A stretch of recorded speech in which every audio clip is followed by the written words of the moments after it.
Buenas tardes, buenos días, muchas gracias por estar con nosotros. Mi nombre es Mónica Hernández y estoy con Materials Business. Esta es parte de las series de entrevistas que estamos haciendo quincenales. Y hoy tengo el súper agrado de tener una persona muy especial y muy querida para nosotros, Carlos Arroyave. Y vamos a pasar el siguiente ratico juntos. Entonces, voy a hacer una introducción muy pequeña porque Carlos va a tener la oportunidad de hablar él mismo, pero voy a hacer algo pequeñito acá. Carlos es un ingeniero metalúrgico, emeritus professor, corrosión. Bueno, lo voy a hacer en inglés porque está en inglés. Entonces, para no hacer algo feo acá con la traducción en vivo, lo voy a leer en inglés. Corrosion and Protection Evangelist, freelance consultant in materials engineering, corrosion and protection, higher education management, R&D policies, and building and managing science and technology parks. Carlos ha trabajado en muchísimas cosas súper importantes. Una de ellas muy que nos tiene a corazón es Material Business Newsletter. Él fue el fundador y el editor por 2 años, desde el 2020 hasta julio del 2022. The World Bank, he was consultant on higher education. Antonio Nariño University, VP Science, Technology and Innovation. International Corrosion Council, he was the president. University of Antioquia professor. Colombian Institute for S&T, Deputy Director for Innovation and Corporate Development. Active participation initiatives include training in development and management of scientific and technological parks, member of a bioethical committee for many years, and peer reviewer for journals and academic calls worldwide. 78 scientific papers, over 60 reports on industrial and higher education solutions, 120 communications, and over 50 invited lectures. Tutor of over 50 pupils, comprising PhD, MSc, and undergraduate theses, and research projects. He had achieved approval for more than 100 grants and funds for scholarships, research projects, laboratory equipment, academic stays, and events. So join me on this warm welcome to Carlos. Thank you for being here with us today. Carlos, descríbeme, ya yo dije un montón de cosas de tu carrera, pero tu carrera en corrosión. Descríbeme un poco de tu carrera en corrosión, por favor. Hola, Mónica. Pues primero que todo, muchísimas gracias por invitarme a conversar sobre lo que he hecho en estos años, porque de una u otra manera, pues permite pensar que hay alguien que se interesa por escuchar historias de poca trascendencia, porque creo que no ha sido tampoco de demasiado impacto lo que he logrado desarrollar, aunque lo haya hecho con todo el entusiasmo del mundo y con la esperanza de que alguien tomara las banderas. Y pues para comenzar, diría que mi motivación por la corrosión surgió cuando era estudiante de pregrado de ingeniería metalúrgica y quería desarrollar un proyecto de investigación como exigencia de grado. Estuve investigando diversos temas y teniendo en cuenta mis intereses que estaban muy relacionados con los minerales, con la química, con la ciencia, encontré que había un tema que nadie manejaba de una manera sistemática en la región donde yo vivía, y era el tema de la corrosión. Consideré que ahí había un nicho y por eso me decidí a estudiar corrosión, trabajar en corrosión, con una limitante y era que tenía que dedicarme al autoaprendizaje porque sobre el asunto pues nadie trataba en mi entorno inmediato. Presenté una propuesta de investigación al que hoy es el Ministerio de Ciencia, Tecnología e Innovación de Colombia. Como estudiante de pregrado, una cosa un poco extraña, me aprobaron el proyecto, me lo financiaron con $600 de esa época y desarrollé mi primer proyecto de investigación sobre corrosión de fundiciones en medios comunes. Una investigación pues, de un estudiante solo que arrojó resultados que hoy me atrevo a decir todavía son válidos, son interesantes y que así estén dentro del tintero, pues abrieron el camino para que me dedicara por completo a lo largo de mi vida profesional al tema de la corrosión. En los años siguientes, ya como vinculado a la Universidad de Antioquia en Medellín, fui invitado a participar en un gran proyecto de investigación que se planteó en Colombia para explorar las posibilidades de utilización del etanol como combustible automotor y me encargaron de la parte de corrosión. Allí trabajamos un buen tiempo y la gran satisfacción es que algunas de las conclusiones del informe final que yo presenté están plasmadas casi textualmente en los decretos que establecieron el uso del etanol como parte de la mezcla gasolina-alcohol que hoy se utiliza en Colombia. Posteriormente, la Organización de Estados Americanos, en apoyo al gobierno colombiano, recomendó que uno de los temas de investigación importantes para Colombia era el de la corrosión y hicieron algunas convocatorias para escoger los investigadores que se encargarían de los temas y afortunadamente logré liderar un proyecto de corrosión que tenía que ver con el levantamiento del mapa de corrosividad atmosférica de la bahía de Cartagena y la evaluación del comportamiento de algunos sistemas de pintura. De esa manera, pues, se fue ampliando el panorama. Ya fue necesario tener coequiperos, entonces promoví la creación de un grupo de investigación que actualmente es de los más reconocidos que existen en el país por sus ejecutorias, por su magnitud. Son más de 60, 70 personas trabajando en temas relacionados con ciencia e ingeniería de materiales. Y ya con ese equipo pues pudimos hacer muchas más cosas. Comenzamos a promover el trabajo a nivel internacional. De alguna manera motivamos el desarrollo de un proyecto iberoamericano que financió una entidad que se denominaba CITED, un organismo creado para el desarrollo de la ciencia y la tecnología en Iberoamérica con motivo de los 500 años de la llegada de los españoles a América. Y de esa manera pues, comenzó un trabajo de internacionalización bastante intenso que nos abrió todavía muchas más puertas y muchas más posibilidades en interacción, en cooperación, en financiación y todo lo que trae el trabajo colaborativo a ese nivel. Se veía la posibilidad de trabajar con otras universidades colombianas que estaban comenzando en los temas de corrosión. Comenzamos a establecer algunas redes y se promovió lo que en su momento se denominó Programa Nacional de Corrosión y Protección, que de nuevo lo financió el Instituto Colombiano de Ciencia y Tecnología y que estuve liderando en sus comienzos antes de tener uno de los viajes de estudio que pude realizar en el exterior.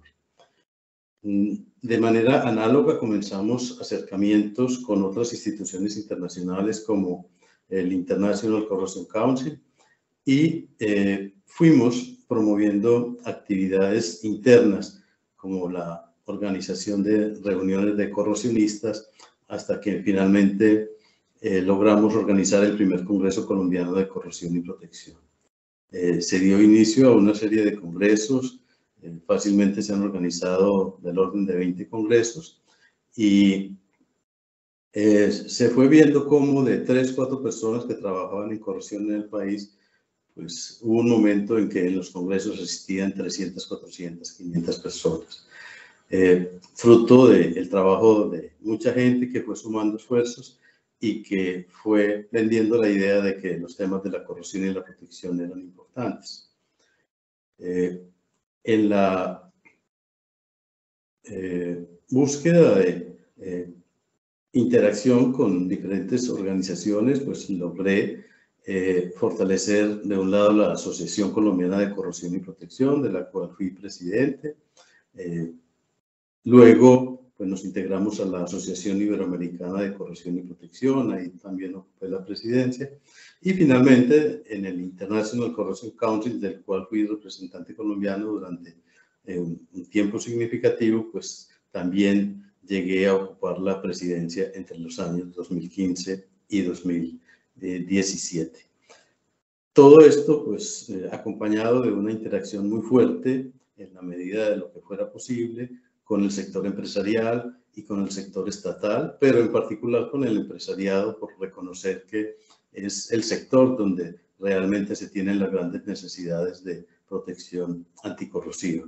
Entonces, podría decir que fue un trabajo intenso en el marco de lo que se conoce como la triple hélice, Universidad, Empresa, Estado, y que colaboró también de una manera muy significativa a que pudiéramos sacar adelante muchos de los proyectos a lo largo de los años. De un lado se trabajaba en investigación, se hacía formación, docencia, se trabajó mucho en la formación continua de los profesionales que estaban en el medio y se fortaleció en la medida de lo posible la interacción con diversas entidades y personas, pues podríamos decir, del mundo todo. De manera que llegó un momento en que era necesario comenzar a cerrar el ciclo y lo que surgió como posibilidad fue comenzar a hacer un trabajo de divulgación de la importancia de la corrosión y de los temas conexos a través del boletín que ahora está liderando Mónica.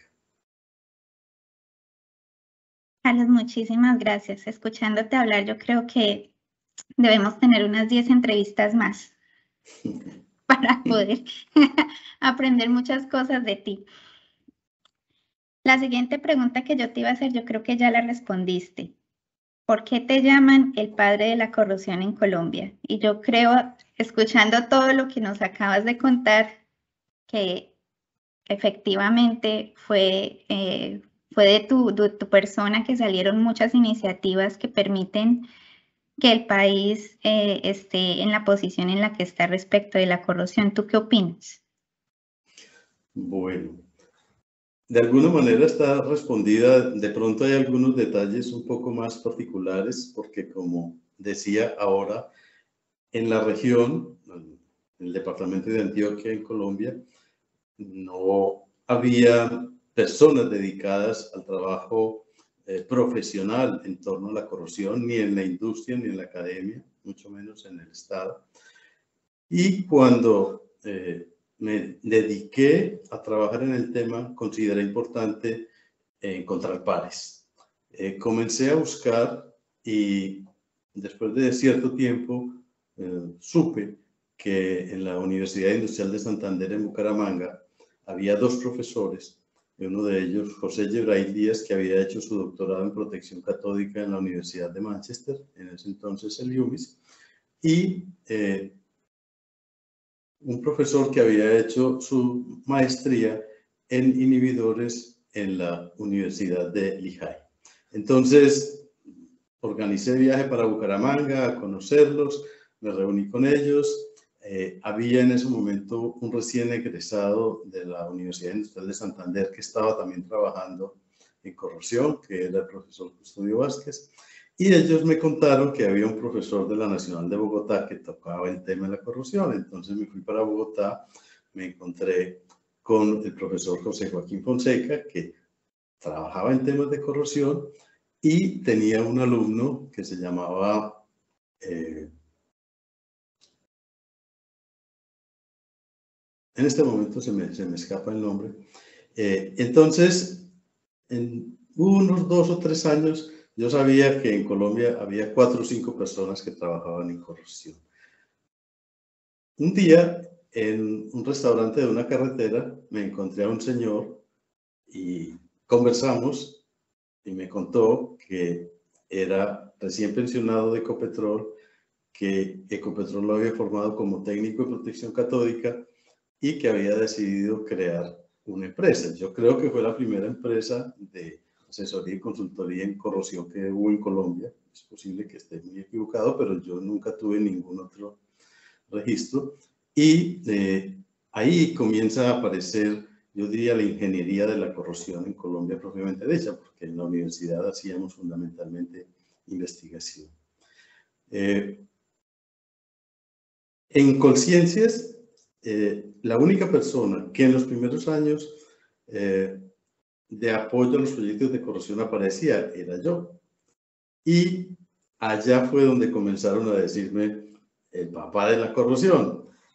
A mí no me gustaba mucho porque pues tenía 25 años, me parecía un poco exagerado, y todavía cuando me encuentro con los exfuncionarios de ese Colciencias me llaman así y ya es por un poco jocoso pues la denominación, pero indudablemente me tocó hacer esfuerzos especiales para ir construyendo algo que me parecía fundamental, que era una red de pares y de corrosionistas, al menos a nivel nacional. Claro. Muy interesante la historia. Como has trabajado en tantas cosas y has tenido la oportunidad de estar en contacto con industria, con academia, prácticamente con los reguladores, con entidades gubernamentales, si tú tuvieras que escoger una experiencia de las que has tenido como ingeniero de corrosión o como corrosionista, una que tú digas, esta la llevo en el corazón, ¿cuál es esa? ¿Cuál sería esa una experiencia? Bueno, yo eso lo tengo que relacionar con la pasión, porque yo he tenido varias pasiones, no sé si eso sea bueno que sean tantas, además de mi familia, ha sido para mí una pasión desde niño, los minerales, pero ya cuando joven comencé a apasionarme por la química, por la ciencia, por la tecnología, por la innovación, por la educación finalmente, y sin proponérmelo, mucho de esa pasión confluyó en un tema que fue el de las herrumbres. Ese nombre sí me gustó cuando comenzaron a llamarme el doctor Herrumbres. Hace muchos años en mi universidad mis compañeros me llamaban así porque yo me dediqué durante varios años exclusivamente a estudiar las herrumbres. En mi maestría estudié el efecto de los cloruros en las herrumbres de los aceros protectores. En el doctorado estudié el efecto de los óxidos de nitrógeno. En el postdoctorado estudié el efecto del material particulado.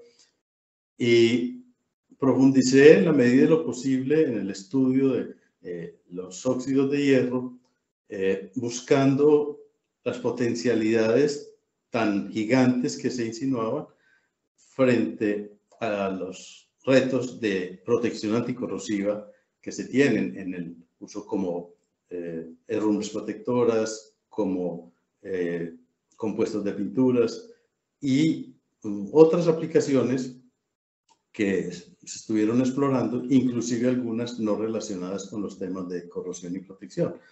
Pero digamos que en el tema de las herrumbres se sintetiza mucho de lo que yo siempre había soñado en esos diferentes temas. Y para mí es la temática que trabajé que más me apasionó.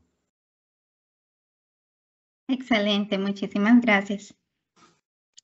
Bueno, me voy a aprovechar un poquito de nuevo de tu interconexión con la parte industrial y la parte académica, pero quisiera tener tu punto de vista. ¿Cuál tú crees que es la falencia más grande en el mundo de la corrosión y su manejo en la actualidad?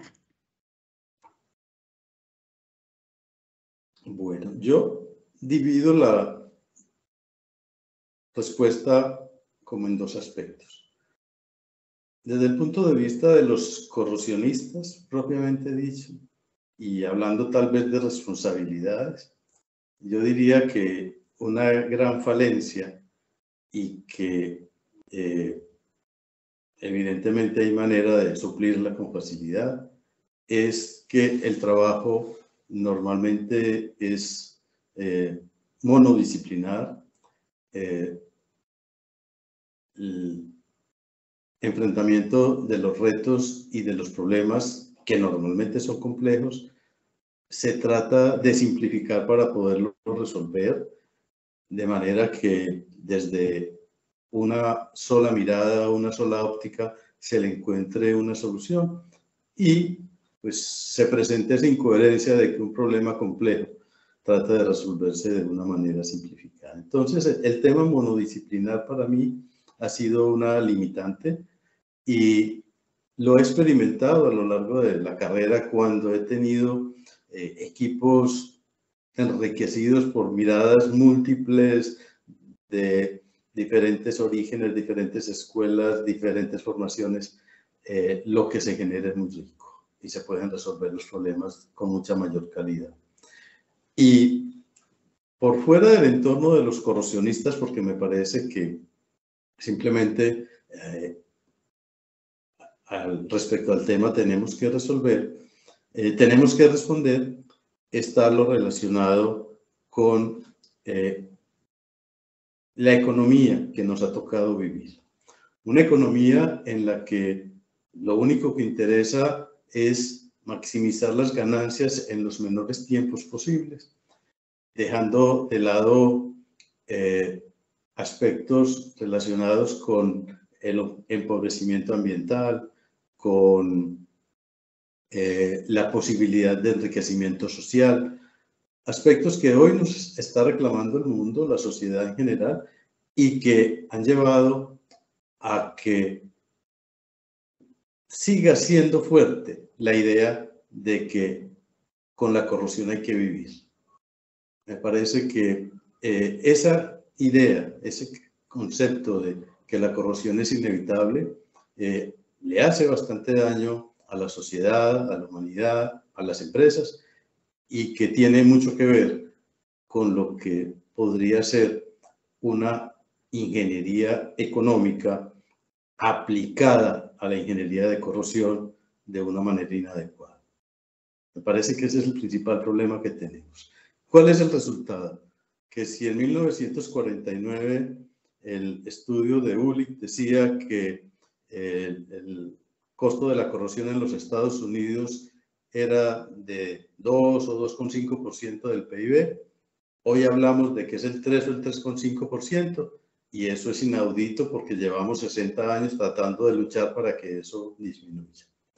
Me parece que es una situación universal, en todos los países pasa lo mismo, pero son unos criterios economicistas cerrados los que nos han llevado a que el manejo de la corrupción no haya cumplido con los cometidos que debería haber logrado.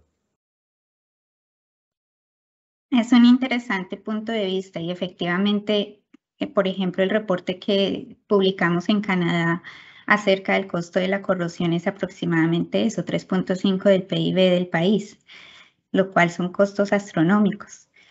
¿Tú cuál ves que sea la vía a seguir ¿cuál crees que sea la salida a esta situación? ¿Cómo podríamos nosotros, los profesionales en corrosión, el público en general, cómo podríamos contribuir para que no sigamos haciendo lo mismo que hemos hecho por 60 años?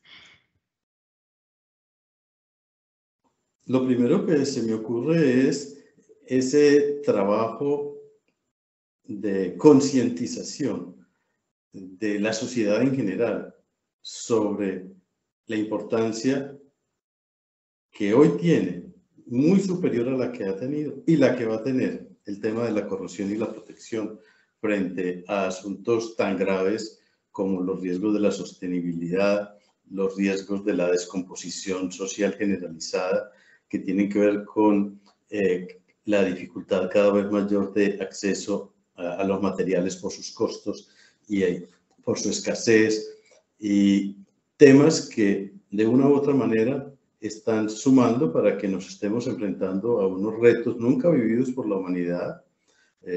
Fácilmente las generaciones futuras no van a existir porque no va a haber planeta donde vivan. Eso es algo que parece utopía, pero yo creo que hay que tomarlo con mucha seriedad. Y de esa manera hay que vender la idea de que los corrupcionistas están obligados a participar en la salvación del mundo. Me parece que esa es una tarea que se tiene, que hay que asumirla, pero que la sociedad la tiene que reconocer, y para eso creo que cada corrupcionista tiene que ser vocero de la importancia del tema en su familia, en sus hijos, en sus jefes, en las empresas, en el entorno inmediato, en todos los espacios donde haya manera de actuar. Algunos corrupcionistas con mucha mayor incidencia, indudablemente los educadores tienen mucha mayor incidencia social y deben asumir esa tarea, los investigadores. En general es curioso que a un investigador se le exijan muchos resultados, se le financie socialmente su trabajo, pero no se le exija divulgación social del resultado, y en el caso particular de corrosión pienso que se torna indispensable. Completamente de acuerdo, Carlos. Bueno, ya pasando un poquito a un tema más positivo, hablemos, ¿cuál tú crees que ha sido la evolución más importante de la industria de la corrosión? Hemos dicho que en muchos aspectos estamos todavía, no hemos llegado al momento evolutivo al que quisiéramos, porque vamos a decirlo, tenemos gente mucho más brillante, tenemos tecnologías mucho más avanzadas y seguimos todavía teniendo muchos incidentes de corrosión que son bastante delicados. Pero si tú tuvieras que desde el aspecto en que has visto las investigaciones, la industria como tal crecer, ¿cuál crees tú que ha sido el aspecto que ha crecido más en los últimos 20 años? Sí. Yo soy convencido de que en términos generales la industria crece si el conocimiento se aprovecha, si el conocimiento la enriquece. Y entonces, para responder, me voy a los desarrollos científicos primero que todo. Considero que en estos 20 años se han presentado avances muy significativos en temas relacionados con corrosión, gracias a los nuevos desarrollos tecnológicos en temas como microscopía, espectroscopías, de una u otra manera temas relacionados con las nanotecnologías, y eso ha permitido desarrollos específicos en corrosión como los que nos encontramos en recubrimientos protectores, pinturas anticorrosivas, con nuevos pigmentos, nuevos tipos de pinturas, nuevas matrices. Lo mismo sucede en algunos temas de la corrosión que eran muy difíciles de entender, de explicar, como es el caso de la corrosión localizada, tipo picado, corrosión bajo esfuerzo, en los que se han entendido mucho mejor los mecanismos de cómo funcionan, y lógicamente al entender las soluciones aparecen con más facilidad.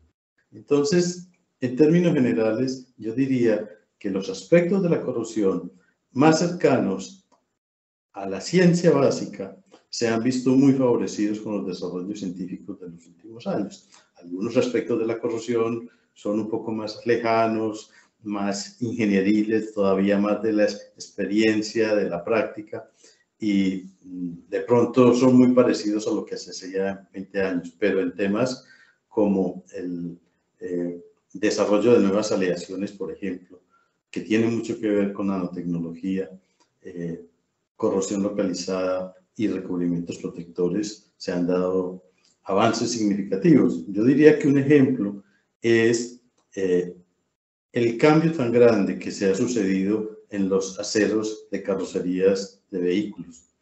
Hace 20 años estábamos hablando de vehículos que pesaban 2 toneladas y que hoy pesan 800 kilos, porque tienen una carrocería que pasó de 10 milímetros a 2 o 3 milímetros, con una aleación mucho más resistente a la corrosión y con un recubrimiento mucho mejor, que permiten que el carro hoy, en vez de gastarse un galón por cada 20 kilómetros, esté recorriendo 50, 60 o 70. Entonces, hay unos avances significativos que se pueden palpar muy fácilmente.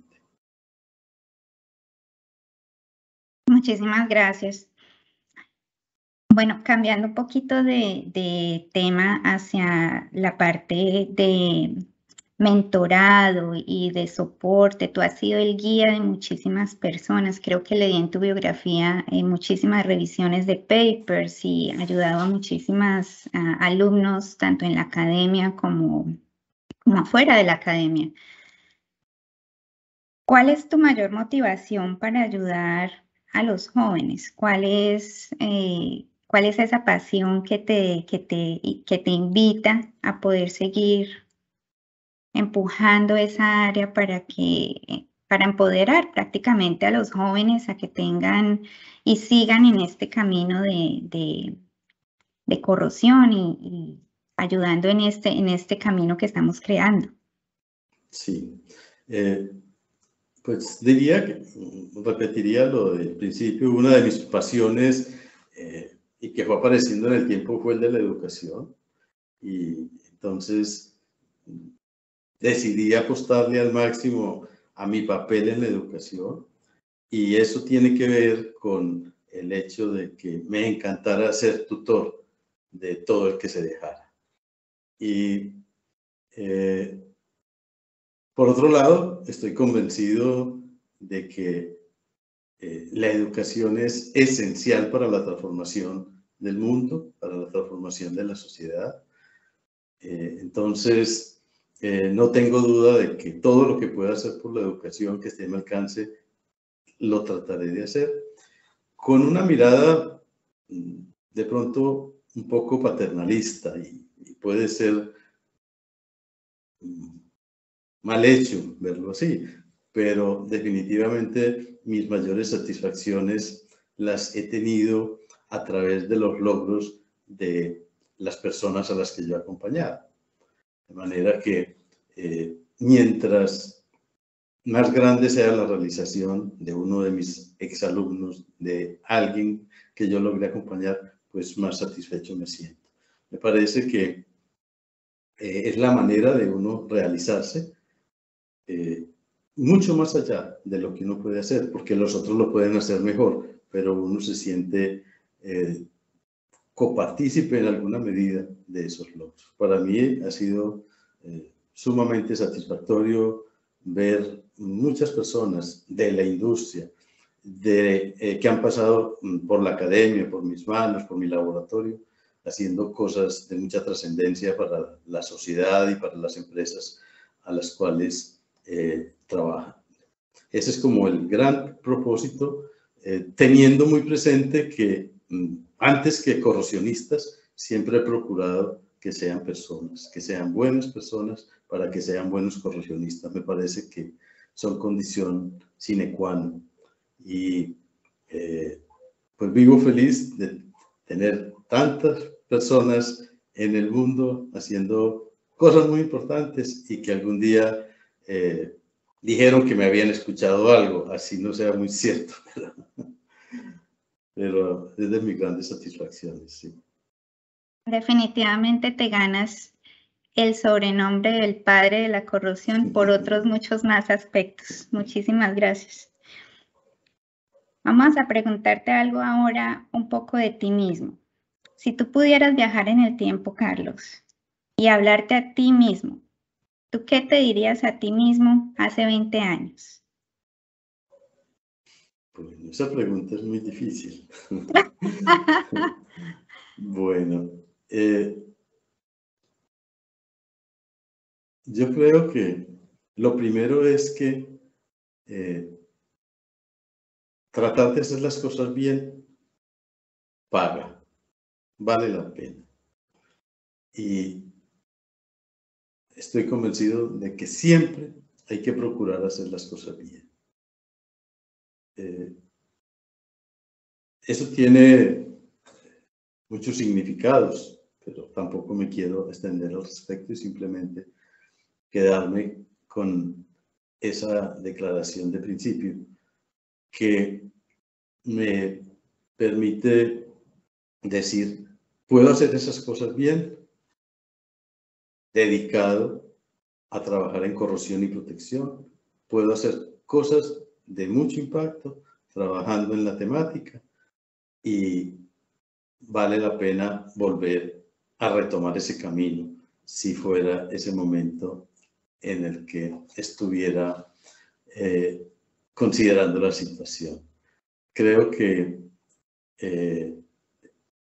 tiene que ser un camino recorrido en equipo, tiene que ser un camino acompañado de un esfuerzo permanente por el estudio, la indagación, la inquisición, el enfrentar los retos que surjan, tratar de buscar la mejor salida posible y en general tratar de trabajar por el bien común. Me parece que desde cualquier ángulo de la actividad profesional eso es posible y desde la corrupción y la protección con mucha seguridad. Yo no tendría duda de que retomaría el mismo camino y que lógicamente pues los aprendizajes han sido muchos y muchas cosas las corregiría, pero intentaría corregirlas al menos, pero definitivamente yo volvería a tomar el camino de la corrupción y la protección. Excelente, muchísimas gracias. ¿Qué mensaje final tienes para los jóvenes o las personas que están entrando en esta área, que están tratando de pronto de decidir, los estudiantes? Es un área que todavía no tiene mucha soporte, pero obviamente muchísimo más que cuando tú comenzaste. ¿Qué mensaje tú le das a los jóvenes que están en este momento, preguntándose si este es el camino que tienen que seguir o si van a escoger otra cosa? ¿Qué les dirías tú a esas personas? Bueno, yo volvería a repetir lo que decía ahora, los corrupcionistas estamos llamados a salvar el mundo. Y si alguien quiere tomar ese reto, que lo enfrente. Me parece que los retos grandes son los que valen la pena y por eso motivaría a todo el que tenga la más mínima atracción por los temas de la corrupción y la protección a que los enfrente. Y para justificar esa afirmación, pues puedo elaborar un poco más acerca de lo que estamos encontrando hoy. Es muy fácil identificar que hay una carrera, yo diría un poco descontrolada, un poco loca, en la búsqueda de las energías alternativas.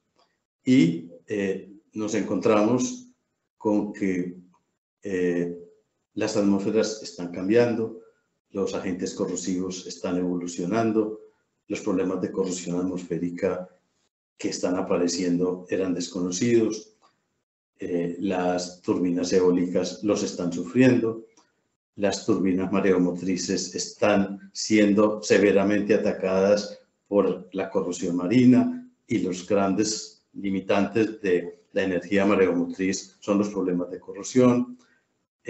La gran esperanza que se tiene con la energía nuclear se ha visto intempestivamente frenada porque hoy la mayor parte de las plantas de energía nuclear de Europa están paradas por problemas de corrosión. El gran problema del almacenamiento de la energía en las baterías está asociado con la poca capacidad de resistencia de los materiales frente a agentes tan agresivos. Además de los temas energéticos, surgen los problemas cada vez mayores con el agua. Y entonces hay que intensificar la desalinización del mar, hay que buscar agua a mayores profundidades en ambientes que son desconocidos. Se está pensando en tener oleoductos de grandes dimensiones que atraviesen países y hasta continentes para transportar agua. Aparecen unos problemas de corrosión que nunca se habían tenido y que hay que comenzar a enfrentar. Se están acabando los materiales, cada vez son más costosos. Ya están pensando entonces en ir a explotar materiales a 5.000 o 6.000 metros de profundidad de la tierra, a sacar los minerales que están en el fondo del mar, a traer los minerales de la luna, a traer meteoritos para explotar sus minerales. Se nos están acabando, es una realidad. Y tenemos algunas opciones, los corrosionistas las tenemos. Está muy relacionado con el tema de la economía circular. Entonces son unos retos gigantes, eso tiene que entusiasmar a los jóvenes, pero me atrevo a decir, hay con qué. Y hay con qué porque soy un convencido de que las herramientas que nos ha traído la cuarta revolución industrial son suficientes para enfrentar esos retos con éxito. Y estoy hablando de que, en esencia, esa fusión a la que invita la cuarta revolución industrial de lo físico con lo digital, nos permite resolver muchos de esos problemas. Entonces, el estudio de la corrosión no es simplemente el estudio de una disciplina anticuada de química, de física, sino un estudio que actualmente tiene que implicar todas esas tecnologías emergentes como la inteligencia artificial, el machine learning, la computación en la nube, la impresión 3D, el Internet de las cosas y así por el estilo. Es decir, temas en los que los jóvenes con seguridad se sienten mucho más complacidos que simplemente estudiando las reacciones químicas y la termodinámica de hace 30 o 40 años. Mi esperanza es que con esas motivaciones los jóvenes vean que el tema de la corrosión futura es de ellos también, que las universidades así lo reconozcan, que los profesores así lo reconozcan y que las empresas también identifiquen que los grandes retos se pueden resolver por esta vía y de esa manera pues todos logremos aportar de manera significativa a lo que es la recuperación de la sostenibilidad del planeta en las próximas décadas. Sí, un challenge muy importante y como decías antes, es un camino para los que se atreven y para los que están dispuestos a luchar por encontrar soluciones que son a veces fuera del status quo que nos determinan muchas cosas. Carlos, yo no tengo más preguntas para ti. ¿Tienes algún comentario final? Pues, Mónica, expresar mi satisfacción de que esa tarea que le he pedido a todos los corrosionistas de que transmitan su convencimiento sobre la importancia de la temática a todo el que permita recibirla, pues la estés haciendo de una manera tan significativa y, entre otras cosas, pues haber tomado la bandera de ese pequeño esfuerzo que venía haciendo con Material Business, que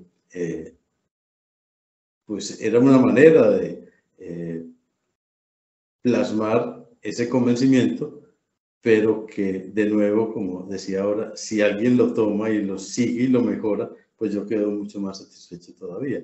De manera que es una invitación a todo el que lo acepte a acompañarte en ese trabajo de concientización de la sociedad frente a los temas de la corrupción y protección, que estoy convencido es indispensable para que tengamos un espacio donde desplegar las posibilidades como corrupcionistas y tener el impacto que la sociedad necesita. Carlos, muchísimas gracias. Como siempre es un honor para mí tenerte aquí y poder compartir esto con la audiencia. Yo espero que tengamos otros tiempos más adelante para compartir. Yo creo que tú tienes tantas cosas que compartirnos que tenemos que mirar los calendarios definitivamente. Te agradezco muchísimo, muchísimo tu tiempo. Muchas gracias a todos los que se conectaron, a los que nos están viendo, no en vivo, sino en una transmisión posterior, a los que nos van a leer. Y los invito a suscribirse al newsletter que trae cosas muy interesantes, como Carlos dice. Acompáñenme a ser los abanderados en esta transformación porque realmente vale la pena. Muchísimas gracias a todo mundo. Feliz tarde, feliz noche, feliz día, dependiendo del continente que estén. Y con eso quedamos en comunicación. Muchas gracias.